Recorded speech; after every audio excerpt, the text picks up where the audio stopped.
All right, everybody. Well, welcome to our Lunch with the Nerds Artificial Intelligence with Power BI. My name is Matt Peterson, and I have my trusty partner here, Manuel Quintana. Thank you, Manuel, for being here. He's going to be helping out in the chat today for our event. And again, we just want to thank you so much for attending the event. We've got a lot going on here. So let's get into it. The first thing that I would like to do here is just let you know a little bit about myself. My name again is Matt Peterson. I am a trainer here at Pragmatic Works. Apart from being a training specialist, I've also done some tech editing of some Power Platform books. Haven't written my own yet, but I do manage to find some time to edit other people's books. But my first 16 years out of college, I was not in this career field. I was an algebra and algebra 2 teacher. I really liked helping out other friends in middle school and high school. In fact, in my geometry class in high school, Miss Weber had what was called Math Fridays, where I would go up and review everything that she had covered in the week, because she said, Matt, they seem to understand it better from you, and you're good at explaining things. So that led me into my career path. I attended the University of North Florida in Jacksonville, Florida. I taught for 16 years. I loved it. Spent a lot of time in and outside the classroom to make sure my students got the best experience possible. And fortunately, I was recognized by the state of Florida for being the Gifted Teacher of the Year for the state of Florida back in 2013. And normally when I show that, people say, then what are you doing in this career field now? Why are you no longer a teacher? And the reason is this guy here. This is my son, Jack. His mom, my wife, who is also on the YouTube call right now. So, hey there, Molly. She's a middle school teacher. And so when we had him, I decided to go in a different career field for a little bit more advancement. And I was fortunate enough to meet Brian Knight, the founder of our company. And he gave me a position here to be a trainer. And it was wonderful, and it's been great. And I've been here. It'll be 3 years coming up here in February. If you want to follow me on Twitter, I'm at Matt Peterson BI, as well as you have my email address here. Again, we have a lot of people in the session today. This session is being recorded, so you will be able to watch this after the event is over. You'll be able to come to our YouTube channel, watch this as many times as you want to. So I'm excited that you all are here today, and let's talk about what we're going to be getting into. So in Power BI, there's a lot of artificial intelligence features. And when I was first learning Power BI, I didn't really see where these AI features were located because some of them are a little bit hidden, but the impact that it can have with building out your reports is just phenomenal. So what I want to do today is show you some of those AI features that you can get right out of the box and start applying to your new reports or even to some previous reports that you've had. So we're going to go over some of the basics of AI. We'll talk about a lot of the visualizations that are in AI, as well as some insights that we can take out on the Power BI service. So there are some class files for if you want to follow along. Again, we have a lot of people in the chat. We'll try to answer as many questions as possible, but I will be moving at a little bit of a quicker pace compared to one of my normal training styles where I stop, say, is everyone good? But the class files, they're in our description of the YouTube video, as well as they should be pinned up to the top of the chat as well. This will be a zipped up file, so it has some of our data sources in it, some Power BI reports.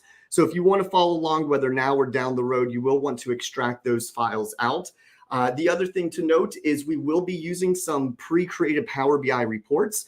Now, if you're running an older version of Power BI, they might not pull up into your Power BI desktop because I did save them on the most recent version. So just some things I wanted to make note of there before we start getting into our demonstrations. So here we go. First one we're going to talk about is one of the great features of AI, and this is located over in the Power Query Editor. This is called adding a column from example. So why would we use it, and what can it do for us? So with an add column from example, what this does is when you're in the Power Query Editor, if you want to add in a new column to your data, because you brought in the raw data and you realize, hey, there's a column missing that I really need for my data analysis. How can I put this new column in? Well, we can use the AI feature by just typing in what we want to see and then letting AI try to figure out what we're going for. And when we do this, there's some options that we can choose from, whether we want to look over all of the columns in our table or just some selected columns. So the benefits of using this feature is if you're just not sure what transform to select to get your desired result, or you're not sure on how to write the M language to properly execute the example of what you need. But one of the things that I really liked about this when I was learning, because I was completely green to all of this. I was an algebra teacher, had no experience in this field. I learned everything that I know now today through our Pragmatic Works company and by watching YouTube videos and blogs, etc. And the one thing is I didn't know the M language, but when I started using add column from examples, I started to get myself familiar with that M language because I could see what the desired result was and how they were getting it executed. So it's a great learning tool as well. Now, the cons to it is sometimes you have to provide it more than one example before it will figure out what you're trying to do, as well as it is AI, so it's not completely flawless. So the reason why I like to use it in my little catchphrase that I use for my AI classes, I want to work smarter and not harder. So even if I know how to do the transformation on my own, I'll still try to say, well, let's get it quicker going here and let's use the add column from example. So what I'm going to do at this point is I'm going to get into my first demonstration here.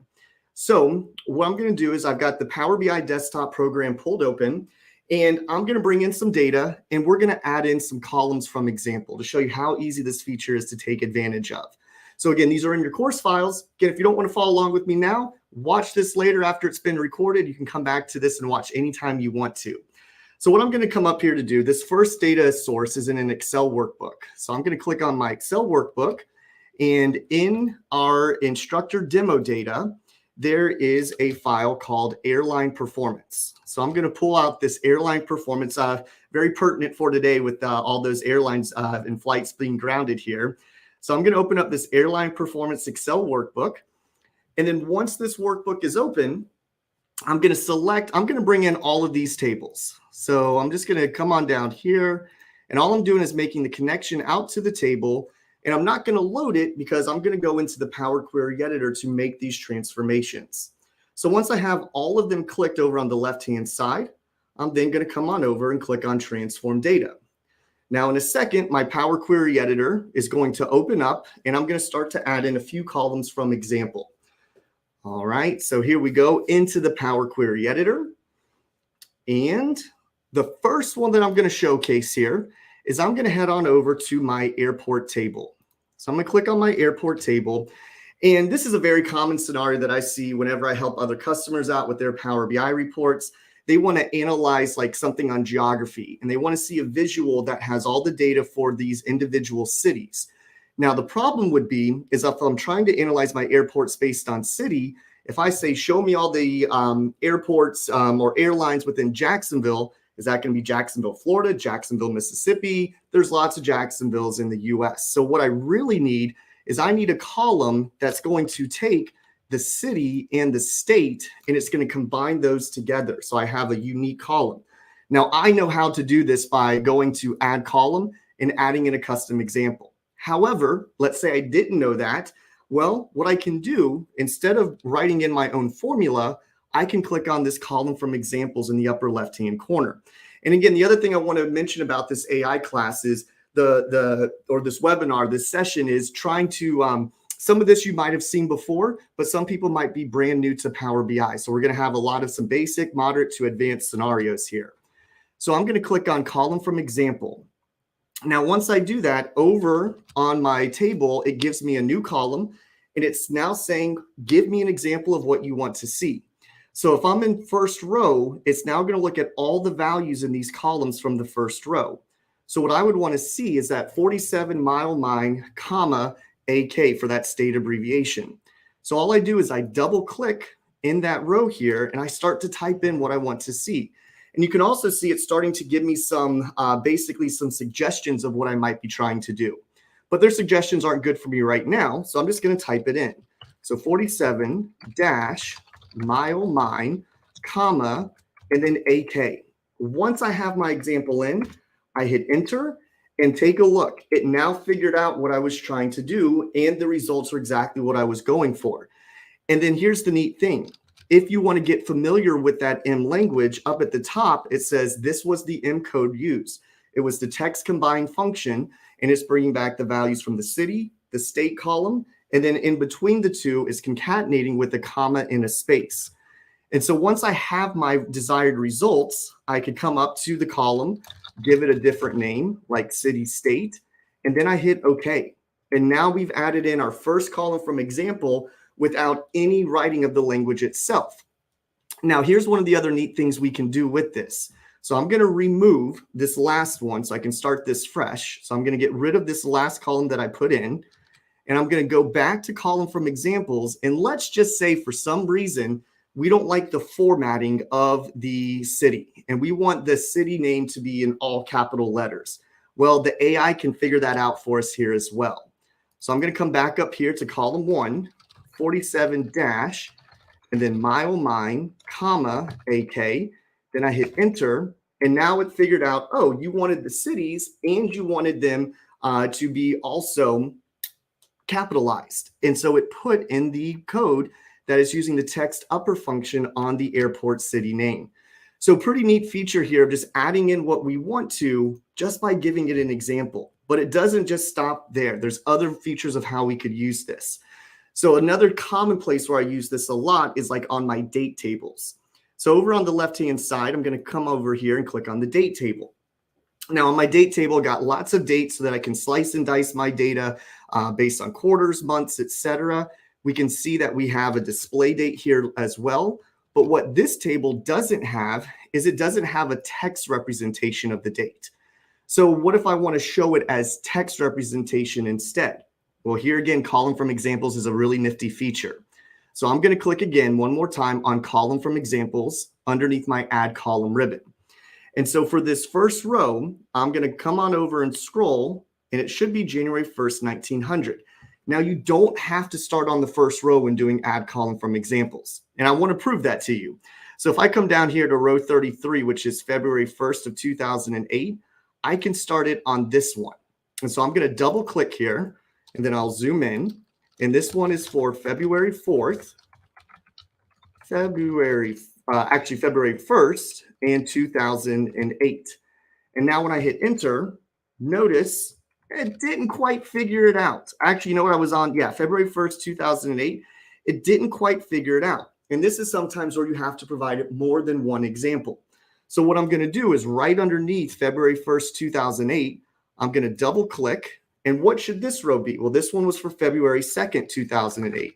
So as I type this in, February 2nd, 2008, and I hit enter, now with two examples, it now figured out what I was trying to do. And of course, I would definitely make sure to go in, validate a few of these records. And so this time it took 2. Now, what I tell all my people that I train and people that I do virtual mentorings for is if you provide 4 examples and it's still not figuring it out, then that's most likely where you're going to have to ditch the add column from examples idea and go a different route and figure out how to do it. Now, the other thing to note here, and I'll just keep this as the merge column. I'm not going to use this in a future demonstration here, but sometimes your table could have a lot of different columns on it. And some of these column values are very similar in nature, like we're really seeing here on our date table. A lot of these values kind of get repeated throughout the columns. So if you want to pinpoint or laser focus the AI, instead of just doing the regular add column looking over all of my examples, on the drop down from the add column, you can say only look from a specific selection of my columns. So I'm going to click right here from selection. And now I just put what columns I want the AI to be looking at. So I'm going to come on over and I'm going to say, just look at this display date column. And this is what I typically do as well. If I've provided 4 examples that didn't figure it out, then I say, okay, let me have you look at just specific ones and let's see if that gets you in the right mode. So let's say here I want the month, the 2-digit day, and the 4-digit year. So what I can do is I'm going to come over here. So this is my first one. So I would do 1-01-1900. Click it in. Not enough. No worries. Let's try a second example. So this one would be 1-01-2008. Oh, and I forgot that it didn't pick up my 1 in front here. So let me get that there. Hit enter. Oh, we're getting a little bit closer. So maybe the third time is the charm. So I'll do 1-02-2008. And it didn't pick up my 1 again. Here it goes. I'll hit enter and bingo. Now it's giving me the exact results that I wanted here. And so I helped it by saying only look at one specific column. And again, here's all the M code to get that accomplished. I like to work smarter and not harder. So I'm going to hit OK here. So that's another very common use case of the add column from examples to format the dates the way that you want them to display for a specific column. I'm going to show one more add column from example, and then we're going to move on here.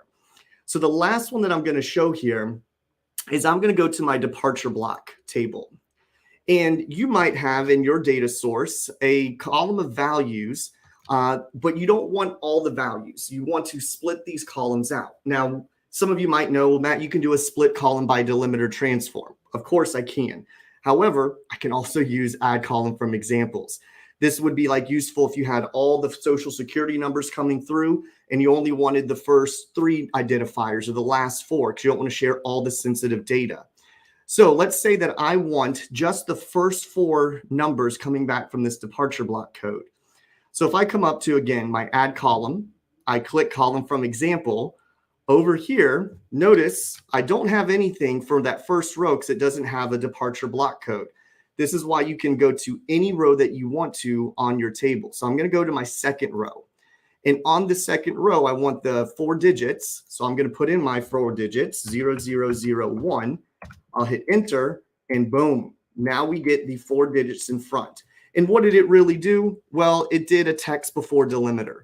So it's printing all of the numbers or all of the digits in front of that delimiter, which in this case was a hyphen.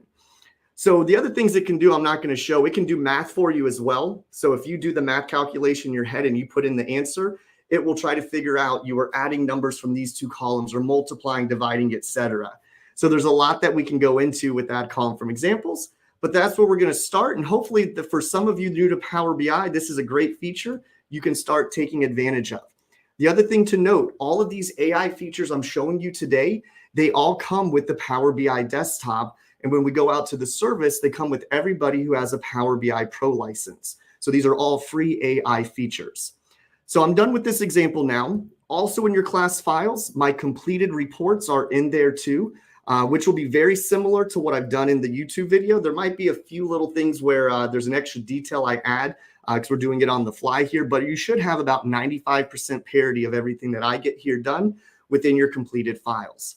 So I'm going to close out of the query editor. We are done with this data file as well as this report. So I'm just going to close this one on down and we're going to head back into our PowerPoint. All right. So first one done, easy peasy. Now for the next feature that I want to show you is I want to show the Smart Narratives and Insights feature. So the Smart Narratives is an AI visual built into Power BI.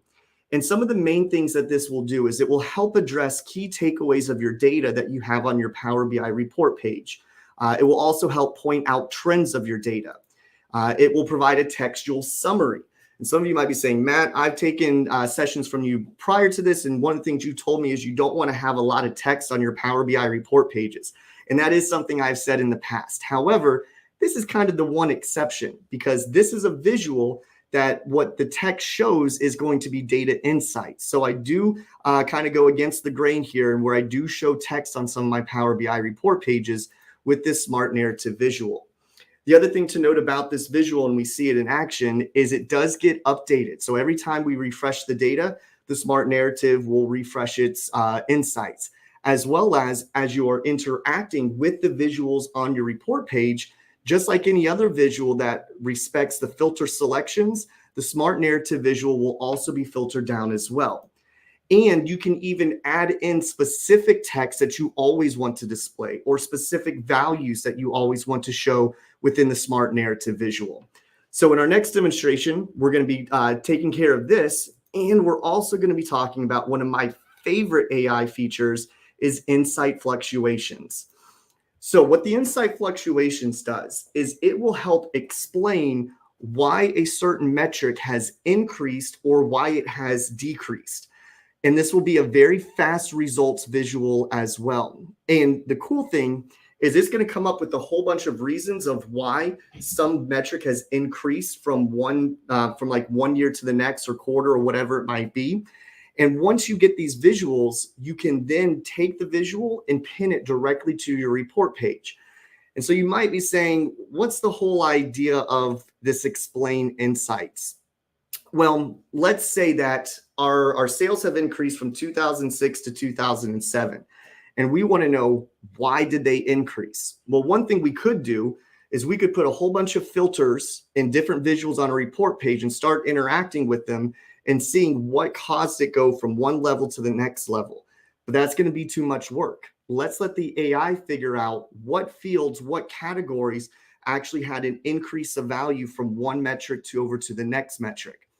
The other cool thing with this is not only is this for you, the report developer, but your data consumers as well are going to be able to keep that kind of instance to work on it. So when they're out in the Power BI service, they can actually take advantage of this as long as they've had some training on where to go to see it. And this one's kind of a hidden little feature. And so the 4 visuals that will be returned to you is you'll get a waterfall chart, a 100% stack column chart, a ribbon chart, and a scatter plot, because each visual is going to be different for what you might want to see. And so you'll be able to choose which one of these is really going to give you the most effect. And we're going to see this in action here in just a few moments. Now, the only thing to note about this Insight Fluctuations AI feature is it will not support a categorical x-axis. So if I was monitoring my sales or my profit based on the countries that they're coming from, and I see that Canada had an increased profit compared to the US, it won't explain the increase from the US to Canada. It does not support that. But we have a workaround on that, which we'll talk about. It also does not support non-numeric measures. And if your data source connection is direct query or a live connection, it's not supported, as well as if you've embedded your report, your data consumers cannot take advantage of this feature as well. So those are some of the limitations to it. The other thing to note is, again, what if it is that categorical x-axis? What can we do instead? Well, this is called Insight Distributions. And what this will do is it will take your metric, your value, and if you have like a column chart like this, it will figure out, does your values that you see currently in the visual, does that apply to your entire data set when you start to filter it down? Or does this visual distribution of the data look different as we apply these extra filters? So basically, do the summary results apply to all of your categories? Here again, we're going to get fast results. We'll be able to add these responses that we get from the AI feature. We can add it directly to our report page, and we can access this and again in edit or the read mode of our reports. And so the big reason why this is useful is it lets AI do all the filtering for us to find where do we have these distribution discrepancies. And this can kind of help give us insights into where things aren't the same compared to the whole itself. So what we're going to do now is we are going to get into this next demonstration where we're going to look at the smart narrative visual and this insights feature. So with that being said, I'm going to go back into Power BI, and this time I'm going to open up with a pre-created report. So this is going to be again in those class files, and the only thing here being, if you downloaded them or if you're watching this down the road and you're like, I can't open your Power BI report, you might have to upgrade the version of Power BI that you're running, because I saved this on the most current version. So let's get into it. So what I'm going to do is I've opened up the Power BI desktop. I'm going to go into our class files here. I'm going to my starting instructor demos. And the one that I'm bringing up here is the AI Smart Narrative and Insight Starting Demo. And then I'm going to click on Open, and we're going to start to see this in action. We're going to start off with that Smart Narrative visual. So I'll give that a second to load here. All right, looking good. So here we go. Once it loads its thing up. So on this report page, I have a lot of different visuals. So I'm doing profit margin, I'm doing sales, I have some tooltip pages on top of it. And what I want to do is just give a contextual summary of what the user sees within inside of these visuals. So to add this smart narrative visual to the report page, I can come over here into my visualization section and choose the smart narrative visual. But also, thing to note is if you ever go to your insert ribbon, there is a whole section dedicated to all of the AI visuals, which we will be talking about all of these hopefully throughout our conversation today. So either way, over in the visualizations pane or in the insert ribbon, I'm going to put in the smart narrative visual. And we can see that it's now going to be added to the bottom of our screen here. And I'm just going to make this bigger. And then this is the only thing I don't like about the smart narrative visual. You can format the font, but sometimes it's a little bit finicky when you try to highlight everything. So hopefully today it works pretty well for me. See, it's not working when I go from the bottom. Let me start it up here at the top. And let's see here. Well, I'm just gonna have to do it on this one right now. I don't want to spend too much time trying to get, but I could select each one of them, change the formatting, etc. But take a look at what it's returning is the most important part. So it's saying the US had the highest total sales compared to Canada, which is the lowest, because I do have a visualization that has total sales based on country. But what my visual does not have is this factor right here, this percent increase. So it does that calculation for me in the background saying that the US is 374% higher than Canada. And so there are other things that it comes up with as well, like the US accounted for 32% of all total sales. So it's looking at the data in these visuals and providing context. Now, as a user, when we put this onto our reports, when we publish this report out to the Power BI service, or as we're the developers of the report, notice what happens as I make selections within other visuals. Like let's say I want to look at all of my customers who are single. So I'll click on my single filter, and now we can see that the visual is updated. So Australia is the highest in total sales. It's higher than Canada. And we now see it wasn't the US. So these smart narrative visuals will change as you interact with your other visuals. The other thing that we can do with these smart narrative visuals is we can add in our own values that we want to show. So what I'm going to do is I'm going to come into my smart narrative visual and I'm going to start typing in some text. I'm going to make it much bigger here. So let me put it at 24. Come on, let's see if it'll pick it up this time. So I want 24. And it doesn't want to do it. Again, that's the only thing I do not like about this visual. But let's say that I always want to show the total sales amount value. So I can type in total sales amount is, and then up here at the top, I can add in my own value. So when I click on add value here, this pulls in basically this is the Q&A visual embedded into the smart narrative. And we'll talk about the Q&A visual a little bit later. But I'm basically going to say, what do I want to see? Well, what I want to see is the total sales amount. So I'm going to type in total sales amount. Now, when I do that, and I give it a second to get its act together, there it goes. I'll click total sales amount. It gives me a preview of that, which is 14 million in this case, because I have a filter being applied. And then I can just change that I want this to be displayed as a currency. So I'll choose English United States. And if you decide to use this visual and you're going to put in your own values, I recommend naming your values not like hashtag values so you can keep up with all the different ones you come up with. So what I would do is I'd call this something like hashtag sales amount. So sales amount. And then I'll hit save. And so now when I come down, we can see that it's going to say that the total sales amount is 14 million. Again, if I come on over and I clear out my filter selection and I scroll back down, now it's giving me the total sales amount here. And so that value can reference a DAX measure that you have made, a column reference value, and you'll see how to make that a little bit more to tweak it once we get into the Q&A visual update itself. All right. Now that's analyzing all the data within these visuals from this report page.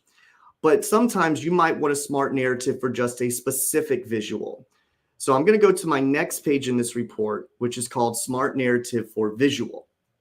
Now here I have a combo chart up here at the top, which has total sales, profit margin based on the different temperature ranges of when I sell the products and the different years. So what I can do, if I want a smart narrative just for this visualization, I can right click on the visual and then click on summarize. This will basically kick off the smart narrative visual just for the visual that I'm currently on. So when I click on summarize, you'll see that it adds it to the report page. And then when we come in, we can see now that it's just looking at what was inside of that visual. You can see it's not referencing my total orders card visual that I have in the bottom right.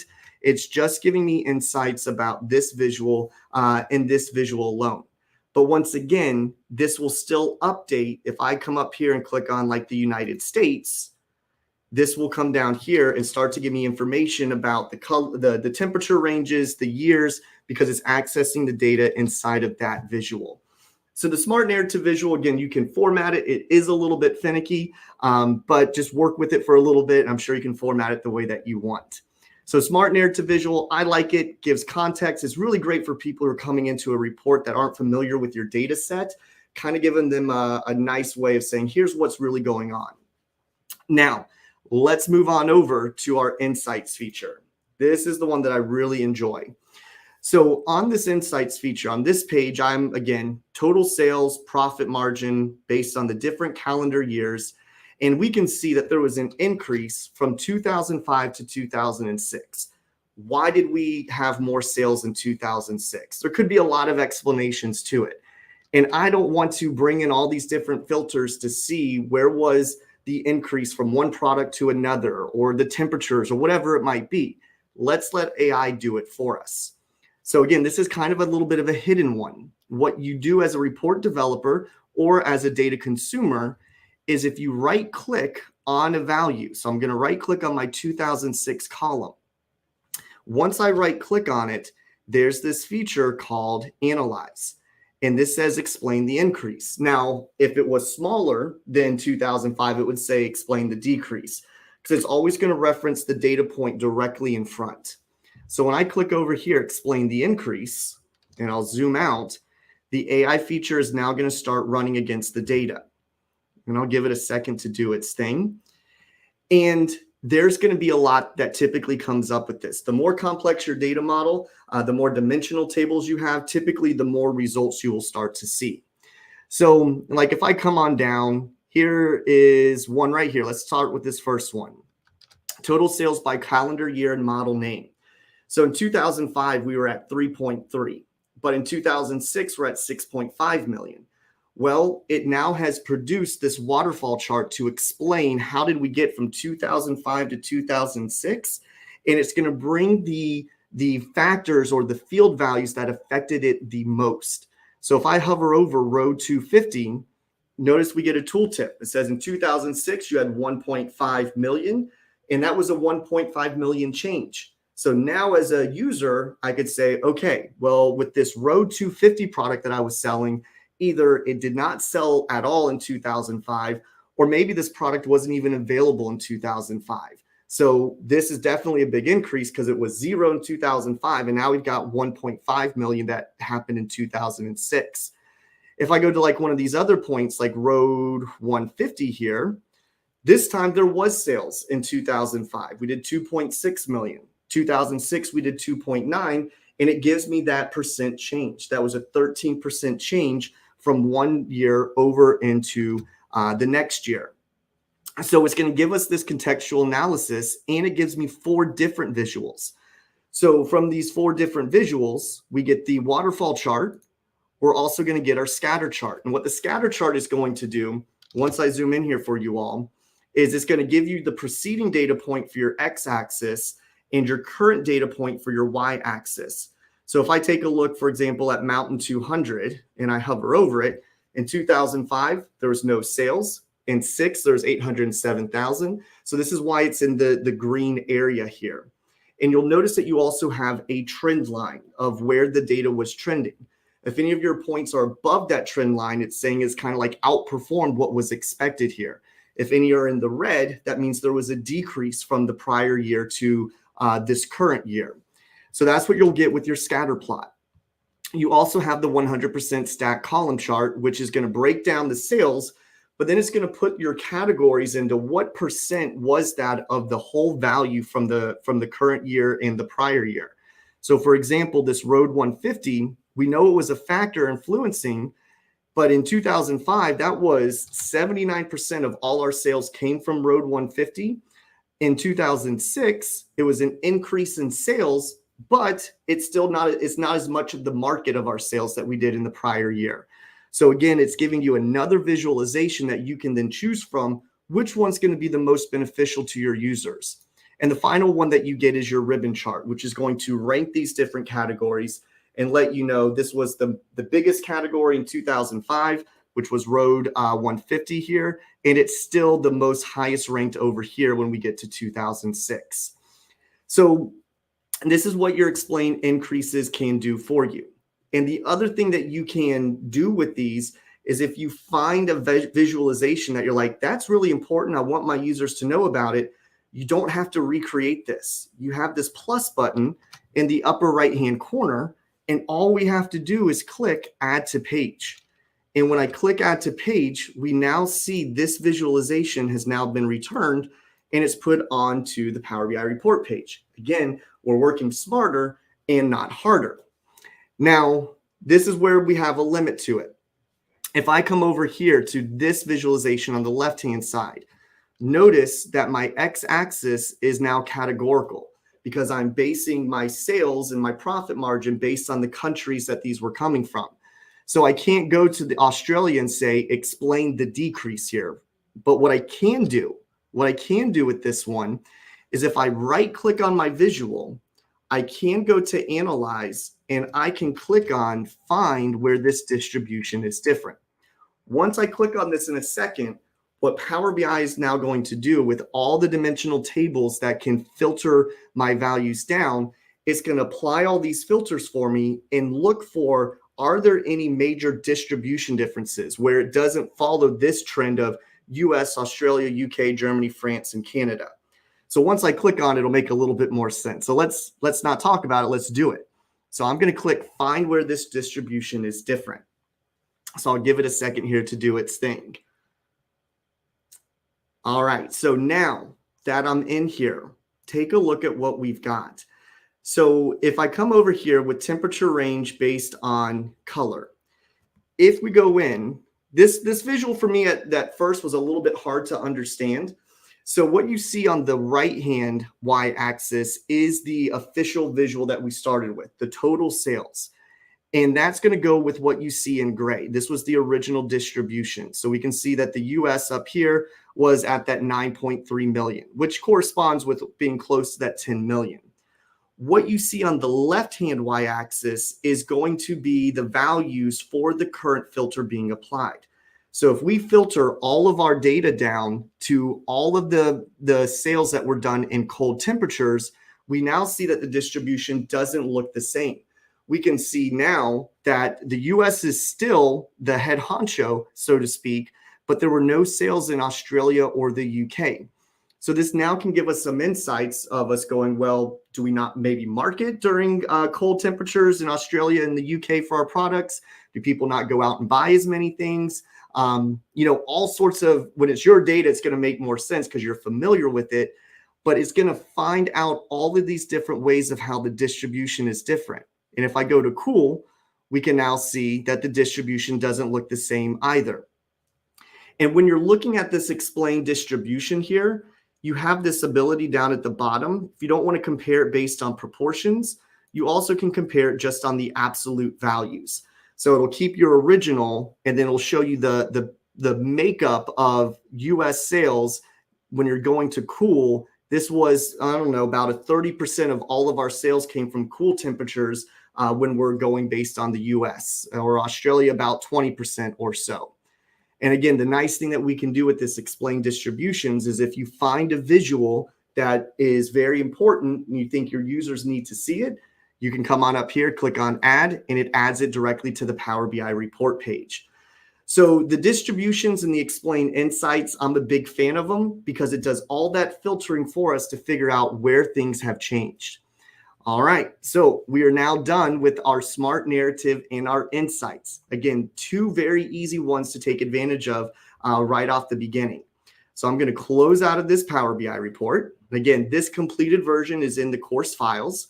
And I'm going to click Don't Save here. And we're going to get back into our next part of the class. So the next one we're going to talk about is the Q&A visual. What the Q&A visual allows you to do is ask natural language questions to your report to get an answer in return.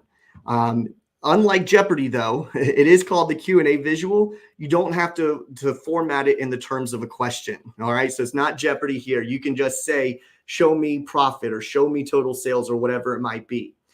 And so we ask questions about our data. So again, us as the developers can use this on our own, where we use the Q&A visual, we ask a question and it gives us an answer. We can then take that visual answer and pin it directly onto our Power BI report page.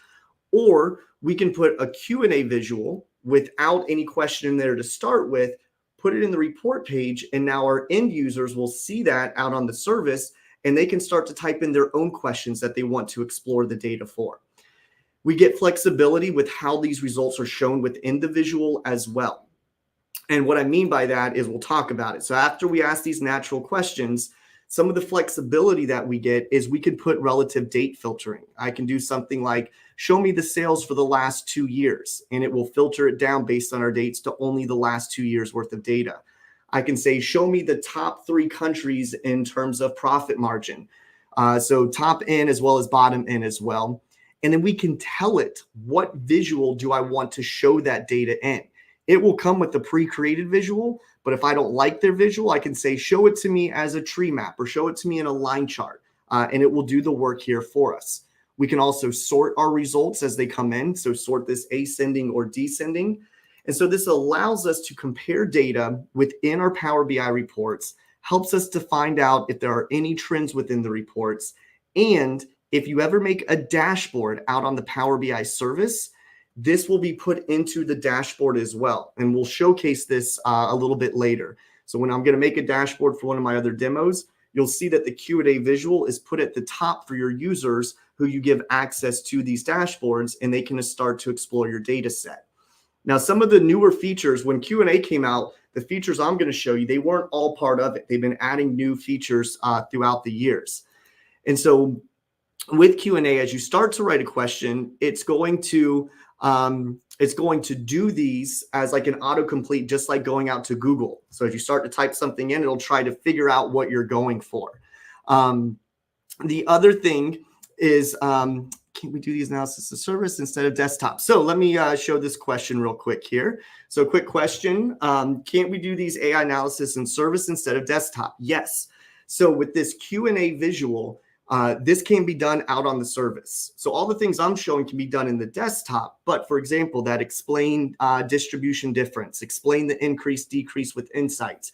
Those are also the same way. Once we publish our report out to the service, your end users will have that functionality as well. So again, thanks for that question there. So again, we're going to try to answer as many as we can. So I thank you and appreciate those. And for those questions we can't get to, I know Manuel's doing great on the chat there. We do apologize. Let me get rid of that. All right.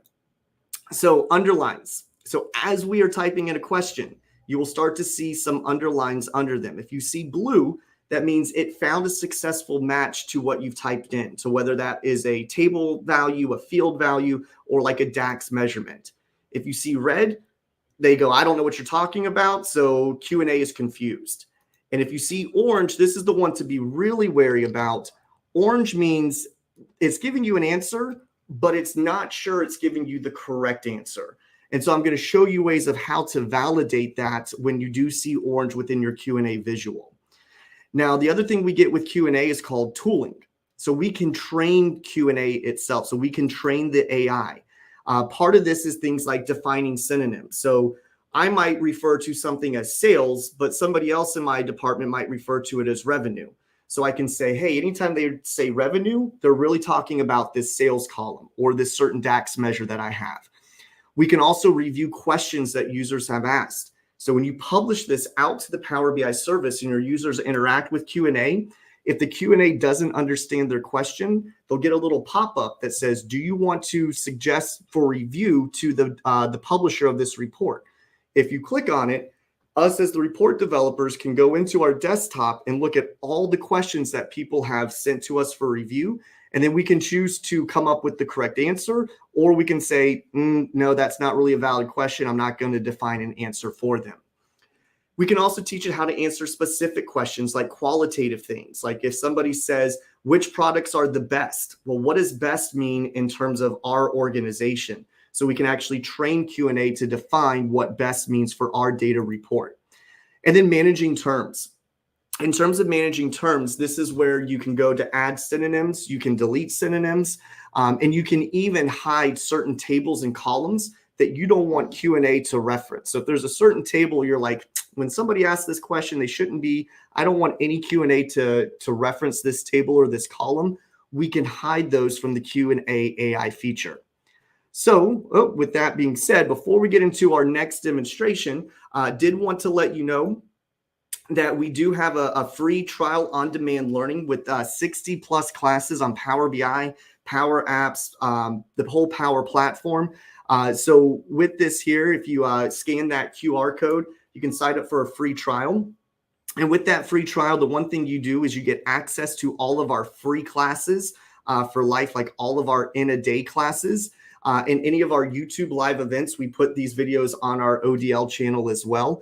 No credit card information required. You just sign up for a username, you create a password, and you get access to all of these classes, as well as for a limited time with that community plan, you can preview all of our paid classes as well at that same time. So I wanted to let you know that we're running that offer here today. Again, if you want to scan that QR code, you definitely can do that, or just go to pragmaticworks.com and you can find that there as well. All right, so now let's get into the next demonstration here, which is going to be our Q&A visual part. So I'm bringing it up here. And again, I'm just going to go into my course files and going to go to the starting instructor demos. And once this loads up, we'll close out of here.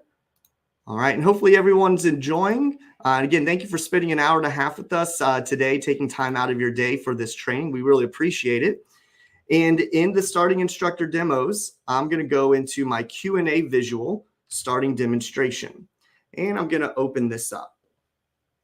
So once this opens up, there's a few different ways to add the Q&A visual to your reports. One of the ways is if you're on the white space of any report page, if you double click, it typically, that's the keyword, typically it will add the Q&A visual to the report page. Every once in a while, it just gets hung up and it doesn't do it. So there's a few other places to do this at. You can also go to your visualizations panel and you can add the Q&A visual from right here. It's also located in your insert ribbon in your AI visuals. And one of the other things is it's also a button. So there's a Q&A button. So if I click the Q&A button, this is what I would typically do for some of my reports. I would make this button kind of big here and maybe add like a text box on top of it.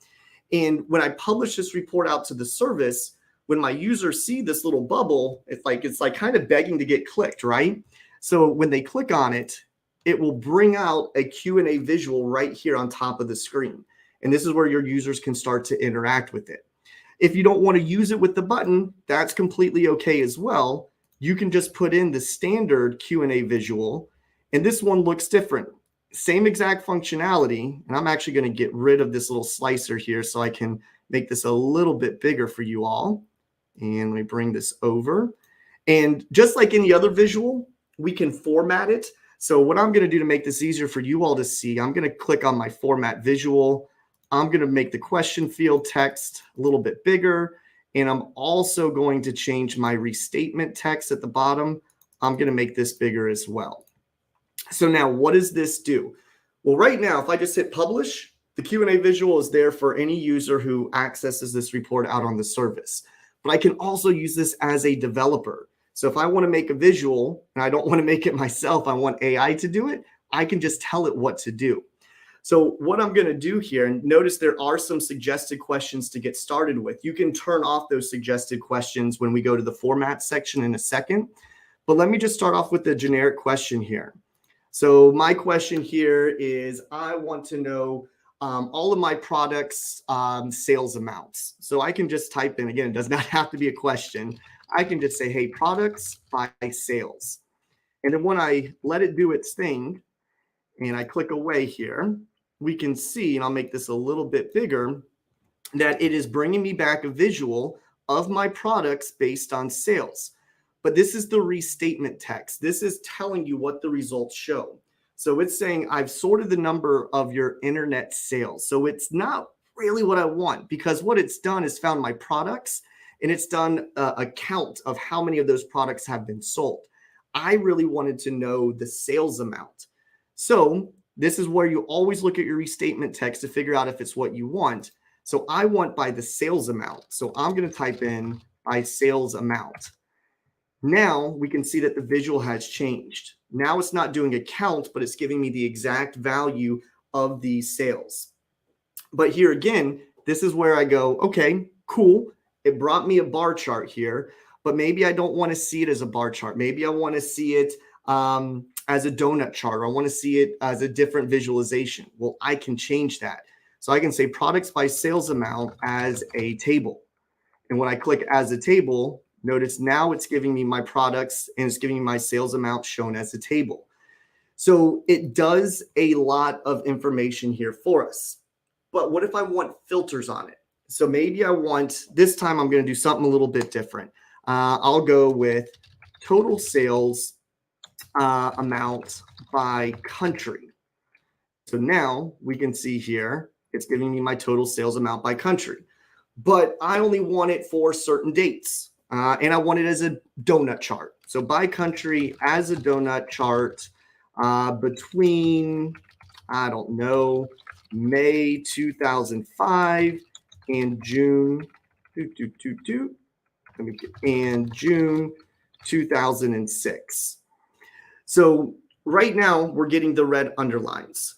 So when you get these, sometimes they'll start to give you, oh, it just needed to get its act together here. And notice now it's giving me all these pre-suggested questions. So when I say between May 2005, oh, I put Junie. It's not Junie, it's June. Between June 2006. Notice here, because I put Junie, there must be a customer called Junie, I guess.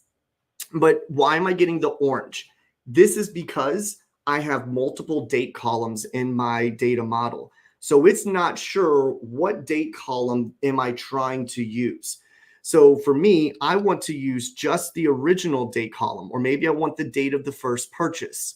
So that's whenever you see the orange, it's saying, I think we know what you want, but we're not exactly sure what you want. And so here, if I do it based on the date of first purchase, now I was very explicit in which column to use.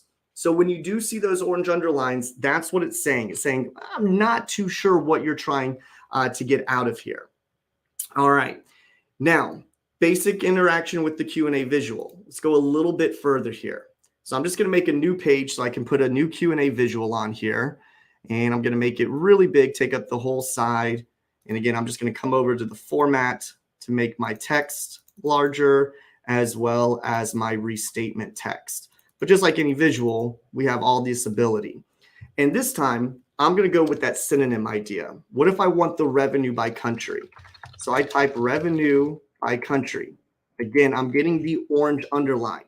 But this is a little bit odd. Why am I getting orange here? I don't have any column called revenue in this data model. I promise you, there's no column or DAX measure called revenue.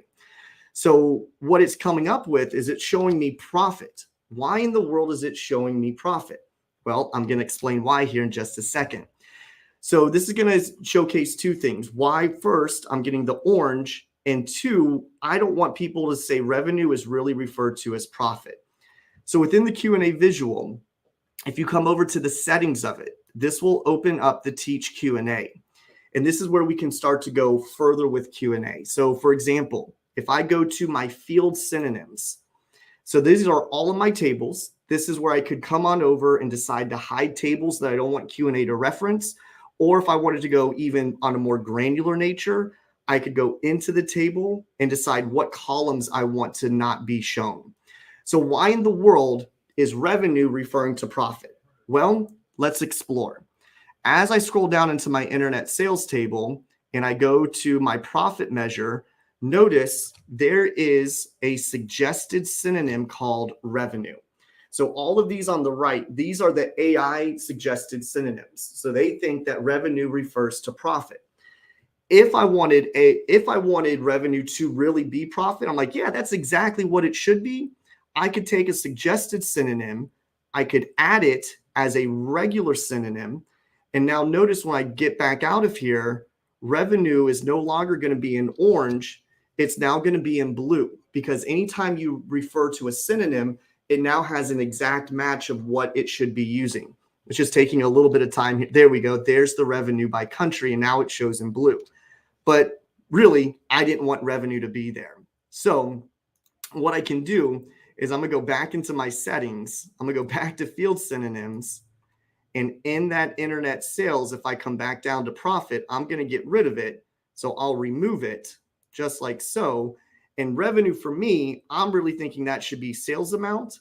So if I want revenue to be part of the sales amount, all I do is I hit add, I put in revenue, click away, and now that synonym is part of this exact field. Now, some of the other things to note with synonyms, this is a newer update that came out a while ago, is you can hit, excuse me, you can hit get more synonyms. What this does is this taps into your organizational's Power BI service.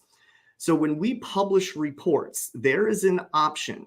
If I'm going to click out of here, there is an option in your file settings. Once it gets its act together here, if I go to my options and settings and click on options and go into the current file data load right here, there's a Q&A feature that if I click the check where it shares your synonyms with the org, whenever I publish this out, my synonyms for my columns are now part of the organizational synonyms. So what does that help you out with? Well, what that helps you out with as a Power BI developer is when you are using a Q&A visual and you go into the settings and you go to field synonyms, if you click get more synonyms, it will then bring in all the synonyms. So let's say Manuel had a report that he published out. He had a column called sales amount, and he put in his very own synonym called Manuel's money.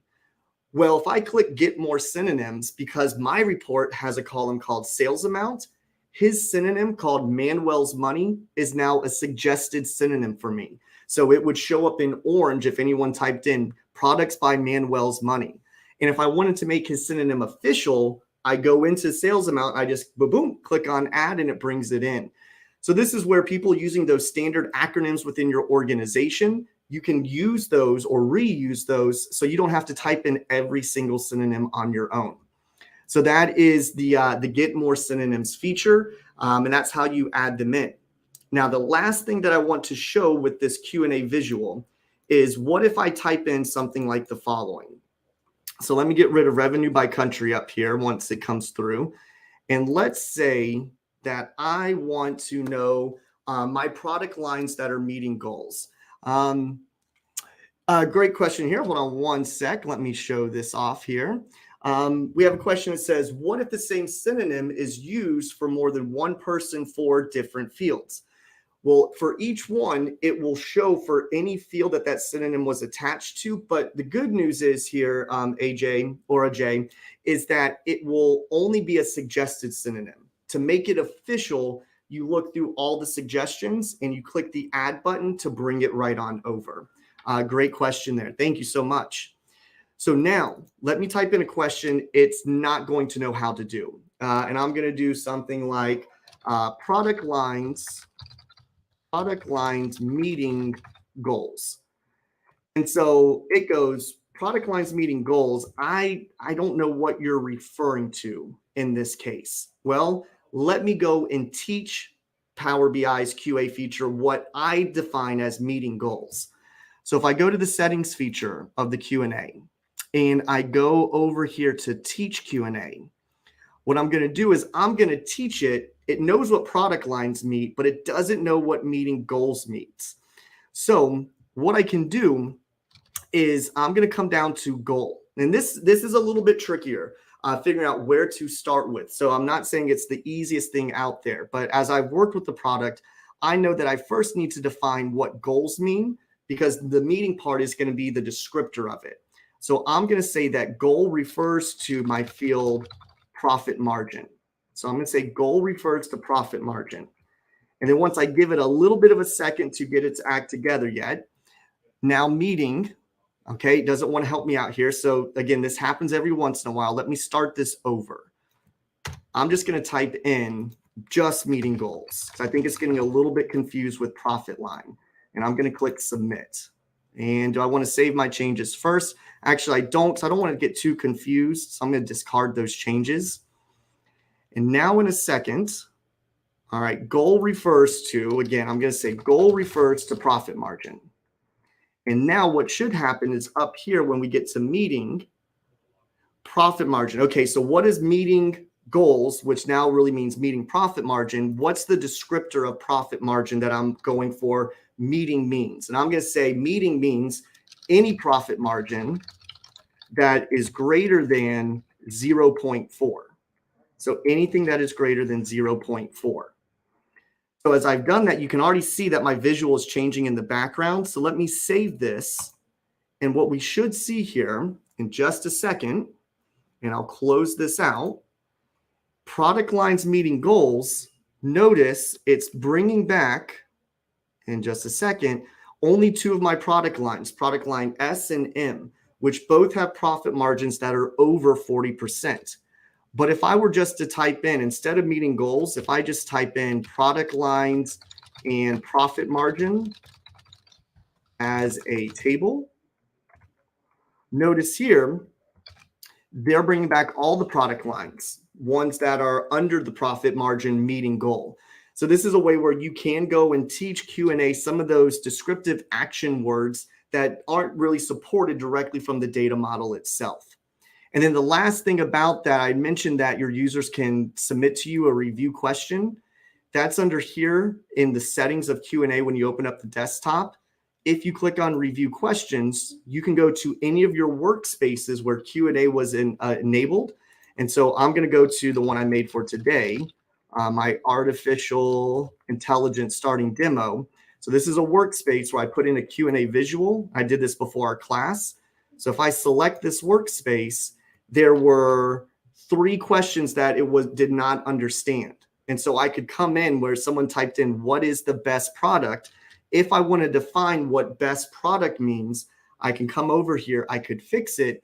And then that question is now going to be supported out on the Power BI service. So that's one of the other newer features that was brought into this review questions. All right. So Q&A visual, a lot that goes into it, formatting and all of that, but hopefully you got a good start with it and you know how to use it now. So I'm going to close out of this report here again, and we're going to, all right, we got 30 more minutes here. The time flies for sure. So the next thing I want to talk about is the quick insights feature. Another one of those easy, quick use AI features that you can utilize right out of the box. So the quick insights feature will analyze your data model and come up with insights. So one place where I've seen users take advantage of this is just to kind of get inspiration of what they should include in their report. So some of my customers have made the data model, their DAX columns, cleaned up the data, and they don't make any visuals whatsoever. The first thing they do is they publish the report out to the workspace because this feature can only be run. This is the one that can only be run from the service. They publish it, they run quick insights, and they get all these different visuals that get returned from them. And sometimes that starts to help them figure out, okay, here are probably some of the good data points I need to share with my users. Other times, they'll do it after they make their report to see if there was anything that they kind of missed that the AI finds out for them. And these quick insight features can be run from the initial publish of the report or anytime after the report has been published. You can rerun this quick insights feature anytime that you want to. And the only drawback that I would say with the quick insights feature is once they produce the visuals, just like we did with explain insights, find where distribution is different. We saw that little plus button and it can put it directly on our report. Here, you can't do that. The only thing you can do is if you find the visual from insights, like that's really cool, I want to show that, you could recreate the visual on your own back in the desktop or back in edit mode on the service. Or you could take that and you could pin that visual to a dashboard. But as of right now, there is no copy and paste the visual directly onto the report page. So the places where you can run this is one, directly after publishing a report, you'll get a dialog box that says, I want to run it.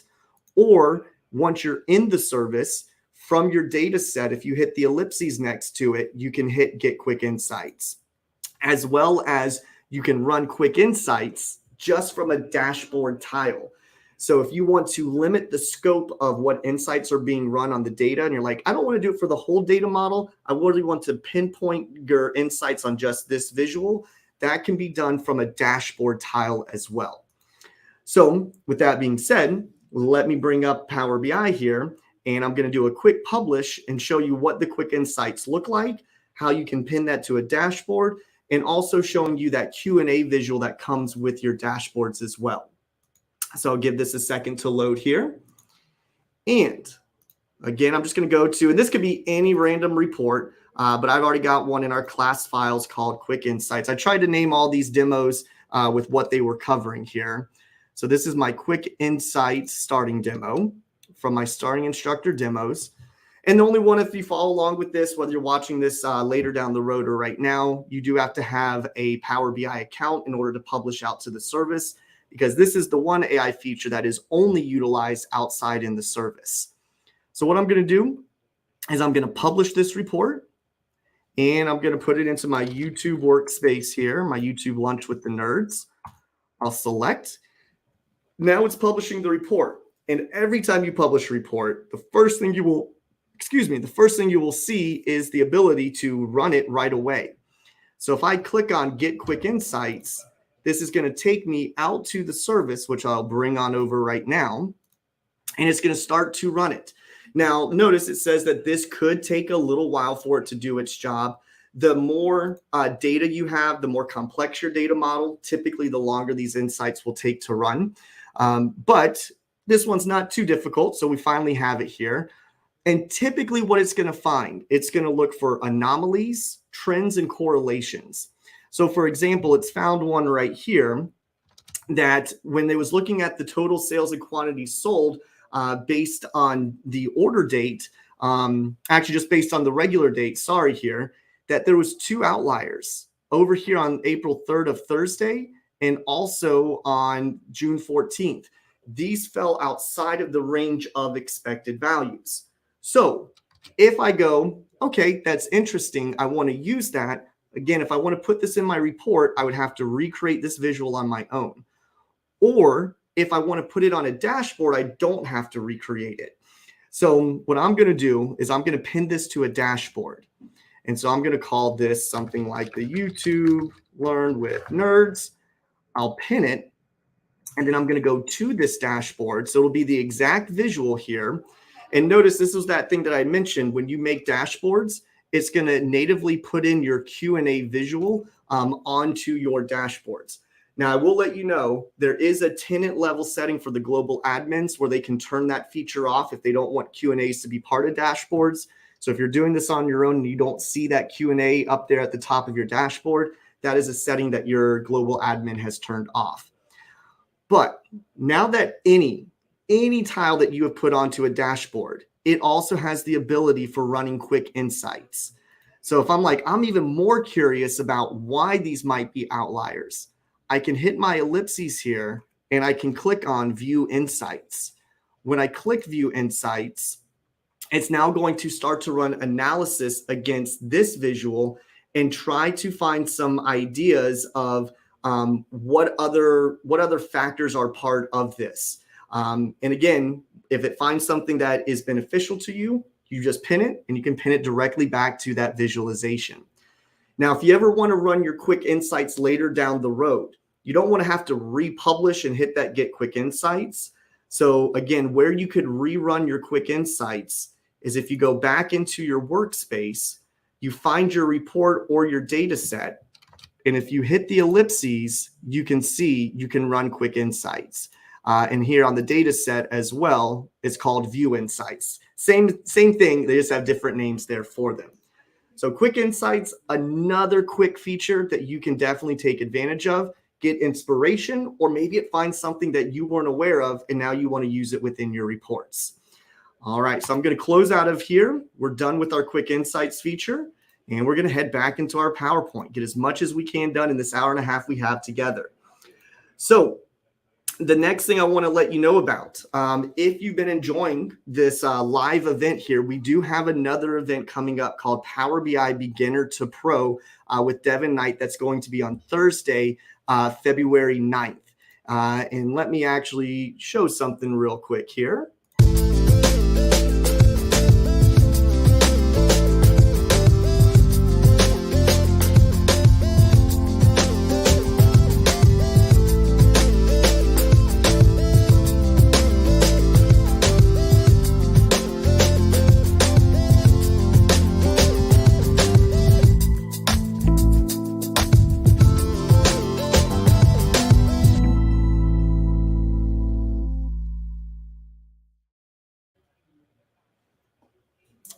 All right. So yeah, we got another one of those events coming up. So if you're interested, definitely sign up. That'll be with Devin Knight. He's done a great Power BI Beginner to Pro. It'll be a longer session from 11 to 2. So we hope to see you there. And another special offer. We are doing free consultations for hackathons. So one of the other services we provide at Pragmatic Works are called hackathons.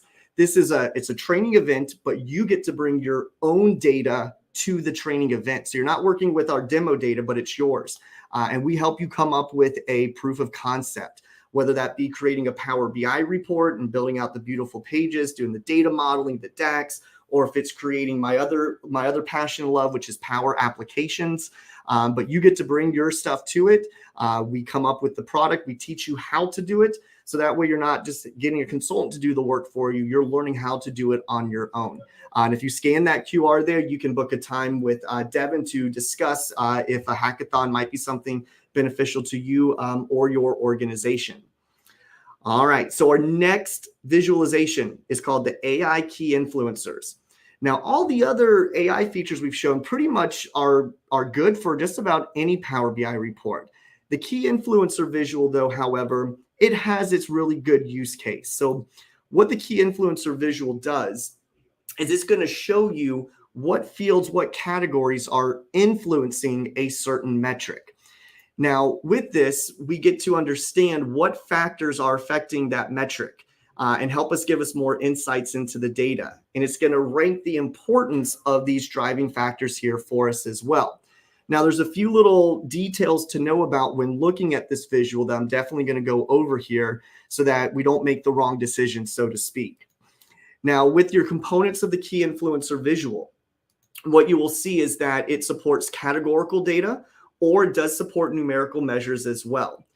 And the visual itself will provide, here again, kind of like the smart narrative, it's going to provide some narrative support for those influencers.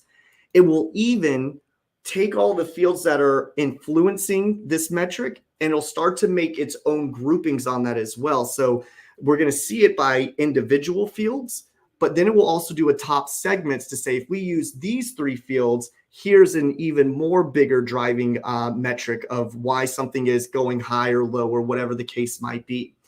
The results, again, just like any other visual, are going to be dynamic. So as you interact with all of your other visuals, you put filters onto the pages, the key influencer visual will change. But 2 things to note. If your data source is in direct query or a live connection, this visual will not be supported because this is using a really large algorithm in the background to come up with the data insights here. So with that being said, let's get straight on in to our next part, which is going to be our key influencer visual. So this data set that I'm using, once I open this up, it's a little bit different. It's not financial data anymore that I was using. And I was using the AdventureWorks data set for any of you who have some familiarity with that, which is in your course files. This one is using a little bit different. So let me open up the starting demo first. And this is going to be our, I'm going key influencers this time. So my key influencers. And basically, it's support tickets. So we are an IT company, not we, but this data model is for an IT company that people put in support tickets, and then they go out and they help the user come up with the solution to the problem. And then at the end of that, the customer then gives a rating. So in terms of our data model itself, we have one big table in the middle, our customer table, which is our facts table. And then we can slice and dice this based on the geography our customers come from, what kind of subscription do they have with us, what's the role in the organization, etc. So what I have first off on this report to start us is I have a slicer that we can slice the data based on the different company size. And I also have a table showing how many people gave us a high rating and how many people gave us a low rating. Now, we got some low ratings. Do we typically get, is this par for the course? Meaning, does it not matter where the customer is from, what the support type ticket was for, or is there something that's driving someone to give us the low rating? That's what I want to figure out, and I'm going to use the key influencer visual to do that. So on my report page, the key influencer visual is located over here in the visualizations panel. Also, it's located in the insert ribbon again with all of our other AI visuals. So I'm going to bring in here my key influencer visual, and I'm going to have it take up the majority of my space. And the first thing is I need to decide, what do I want to analyze? In my case, what I'm trying to analyze is the ratings my customers give me. So in my fields panel, I'm going to type in that I want the rating to be analyzed from my customer table. When I put that in, we then come up to the top and decide, okay, in this rating column, it has either a high or a low rating. And also note, this does support measures as well. So I'm using categorical data here, but it does support actual physical measures, numerical measures. And I want to focus on the negative. Why am I getting low ratings? I want to see if I can try to fix this within the company. Now, here's the only, not issue, but unlike the explain distribution, explain increase, where it analyzes the whole data model, here you have to bring in your own fields that you want the explanation to be based off of. So it doesn't look at the whole data model itself. So maybe I want to see if it's due to the device that we're doing the support ticket on. Well, if I come on over, and this is not going to work, but I want to make sure I show this here, I'm going to bring in device to my explain by field. Now, when I do that, they do have a good error message here. And it says, you cannot use this in the explain by because my device column is from a table that cannot filter my analyze field. So my rating field is on the customer table. The device column comes from the device table, and the device table does not filter the customer table, which is why it cannot use this for the explain by. So if you ever see that, that's the issue there. So I'm going to bring in columns that actually can filter down my customer table. So what I'm going to bring in here, I'm going to bring in quite a few. So I'm going to bring in the country region into my explain by. I'm also going to bring in, once it comes up here, this takes a little bit longer, plus I'm streaming here as well. I apologize. I'm going to bring in the role in the organization. So notice when I just brought in country region, let me stop there for a second. I brought in country region. Let's take a look at just this. So it's saying when the customer country region is France, the likelihood of rating being low increases by almost 1.5 times. Well, how did it figure this part out? Well, that's where the visual itself comes into play. So what we see here, this dashed line, this is saying if we exclude the country of France, the average rating for low is 10% of our customers. So if we take France out, only 10% of our customers give us a low rating. If it's just France on its own, 15% of our customers from France give us a 15% low rating.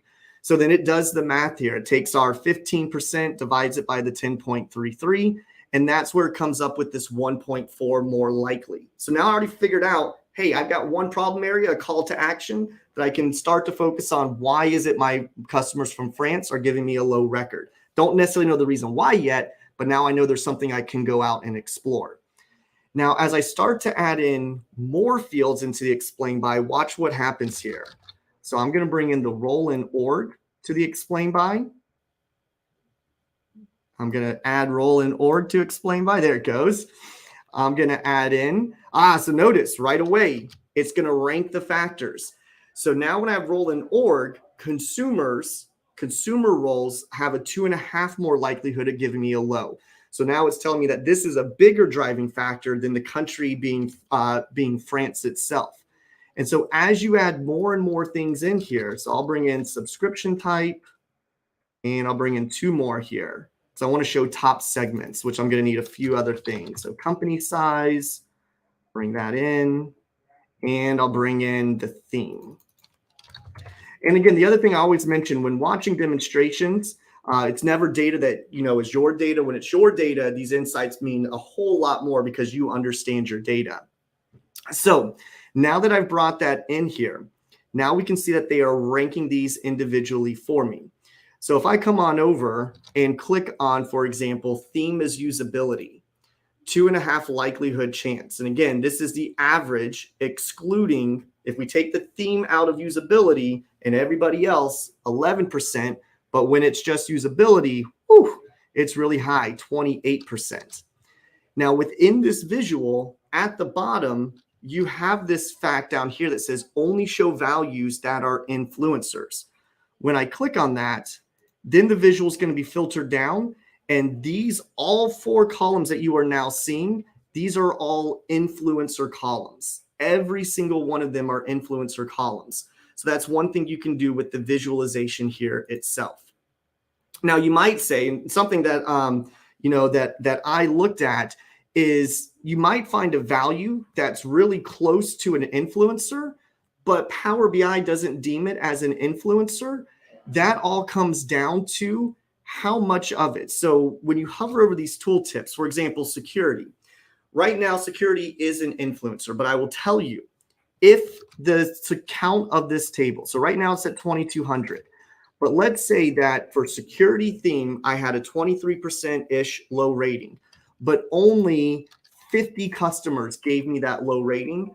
Power BI's AI would not deem that as being strong enough to be considered an influencer. So it would take it out of the effect here. All right. So if you see that, I wondered that, and it all comes down to the count. So, it went away here. Hold on. Come on back. There we go. It came on back. Again, here, this will be influenced by your filter. So if I say only look at my companies that are over 50,000, it's going to rerun the analysis and come up with it here. All right. And here's one right here that we see the role in the org is consumer and administrator, but publishers are not an influencer. The last thing with the key influencer that I want to show you here, I'm going to clear this slicer selection off, is this top segments. When I click on top segments here, what this is now doing is it's taking all of my influencer fields that it found were influencers, and now it's going to start to group these things together. And so if I look at segment 1 here, segment 1, whatever it is, which we'll see in a second, but when I filter things down based on segment 1, 30% of my customer reviews were low ratings. Now, you'll say, well, why are some of the bubbles, at least this is what I said, why are some of the bubbles bigger than other bubbles? That's all due to how many records are part of these individual segments. So even though this segment's the biggest driver of low ratings, there was only 1,500 customer reviews from here, which is why the bubble is not as big. But if I come over to segment 5 or segment 4, where the bubbles are much larger, I can see that it's not as high of a percentage of low ratings, but there are more records as part of this segment itself. So then it comes down to a determination of what's more important. Do I want to focus on the low rating segment, or do I want to focus on the one that has the most users inside of it? And whenever you're like, well, what in the world is segment 1? Well, when I click on segment 1, you can see here that it is now qualified segment 1 as all records that are returned, the role in the organization. None of these are publisher customers. None of them or all of them have the subscription type of Premier, and all of their ticket issues were for a security issue. And then it'll even tell you segment 1, this is 19 percentage points higher than the average, which is our 11.7, which is right over here. But then this is the part that I like. This will tell me that this is only 3.5% of my data. So how crucial is this to the insight that I've come up with? Is this something that I really want to take a deeper dive into and figure out? All right. So that's what your top segments do. And again, if I go back to key influencers, with the key influencer visual, it does a lot of work here for you.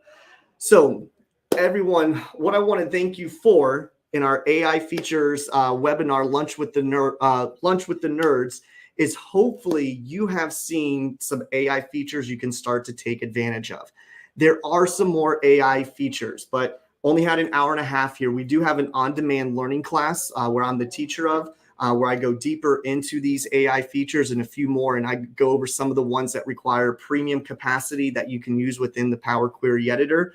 But I wanted to try to show you with our time together how you can take some of these really key right out of the box ones and start using them inside of your Power BI reports. So I want to thank you all so much for being here today with me. Thank you, Manuel, for helping out in the chat. Much appreciated. And this recording, again, will be up onto our YouTube channel for you to preview once we get it through the buffering and everything. And I'm taking a look at our banners. It looks like we're doing pretty good. So again, thank you all so much. And if there's anything that Pragmatic Works can do for you, please do not hesitate to reach out to either Manuel, myself, Devin. And other than that, we hope to see you in some more Lunch with the Nerds and Learn with the Nerds events. I hope you all have a